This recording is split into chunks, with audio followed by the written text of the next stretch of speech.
जिला जगतसिंहपुर ब्लॉक आसी आम गोटे खाद्य सार डीएनएम बनईचु याद्वारा आम आम हिताधिकारी देखी खाद्य सार विषय में बुझे पार। प्रथम सारटी हूँ श्वेत सार।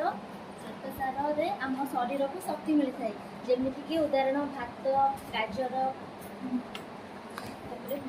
पुष्टिसार शरीर गठन और वृद्धि कर साहाय्य करे उदाहरण डाली और अंडा।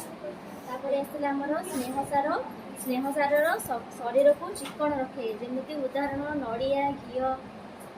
तापर आसला धातुसार आम मस्तिष्क और मानसिक विकास करे और रक्तहीनता कम करे और आमर हाड़ दाँत और नख को मजबूत करे उदाहरण भंडा छतु। तापर आसला जीवसार। जीवसार शरीर रोग प्रतिरोधक शक्ति बढ़ाए जमीक उदाहरण बादाम बीट।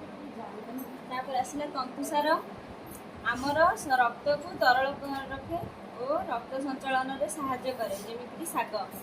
तापर आमर शेष आसला पानी आमर खाइबा को हजम करे। नमस्कार।